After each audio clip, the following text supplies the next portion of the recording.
Hello friends, ನಮಸ್ಕಾರ. ನಾಡುಡಿ ಲೈವ್ಗೆ ಸ್ವಾಗತ.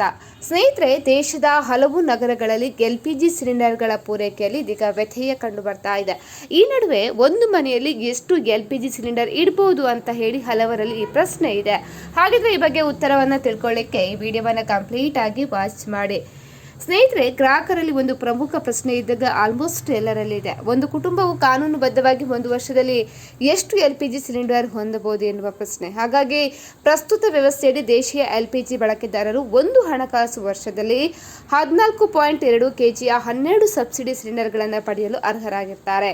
So ಈ ಸಿಲಿಂಡರ್ಗಳನ್ನು ಸರ್ಕಾರಿ ಯೋಜನೆಗಳ ಅಡಿಯಲ್ಲಿ ಸಬ್ಸಿಡಿ ದರದಲ್ಲಿ ಸರಬರಾಜು ಮಾಡಲಾಗುತ್ತೆ. ಸಣ್ಣ ಗಾತ್ರದ ಸಿಲಿಂಡರ್ ಬಳಸುವ ಮನೆಗಳು ಹಣಕಾಸು ವರ್ಷದ ಅವಧಿಯಲ್ಲಿ 5 kg ಗಾತ್ರದ 34 ಸಿಲಿಂಡರ್ಗಳನ್ನು ಸಬ್ಸಿಡಿ ದರದಲ್ಲಿ ಪಡೆಯಬಹುದು. ಇನ್ನು ಸಾಮಾನ್ಯ ಗ್ರಾಹಕರು ಸಬ್ಸಿಡಿ ಕೋಟಾದ ಅಡಿಯಲ್ಲಿ ತಿಂಗಳಿಗೆ 1 ಸಿಲಿಂಡರ್ ಮಾತ್ರ ಬುಕ್ ಮಾಡಬಹುದು. ಆದರೆ ಗೃಹ ಬಳಕೆದಾರರು ಸಬ್ಸಿಡಿ ಕೋಟಾದ ಹೊರತಾಗಿಯೂ ಮಾರುಕಟ್ಟೆ ದರದಲ್ಲಿ ಹೆಚ್ಚುವರಿ ಸಿಲಿಂಡರ್ ಅನ್ನು ಕೂಡ ಬುಕ್ ಮಾಡಬಹುದು. ಸ್ನೇಹಿತರೆ, ಮಾಹಿತಿ ಇಷ್ಟ ಆದಲ್ಲಿ ವಿಡಿಯೋಗೊಂದು ಲೈಕ್ ಅನ್ನು ಕೊಡಿ. ಇನ್ನು ಮತ್ತಷ್ಟು ಅಪ್ಡೇಟ್ಗಾಗಿ ನಮ್ಮ ಚಾನೆಲ್ ಅನ್ನು ಸಬ್ಸ್ಕ್ರೈಬ್ ಮಾಡಿ.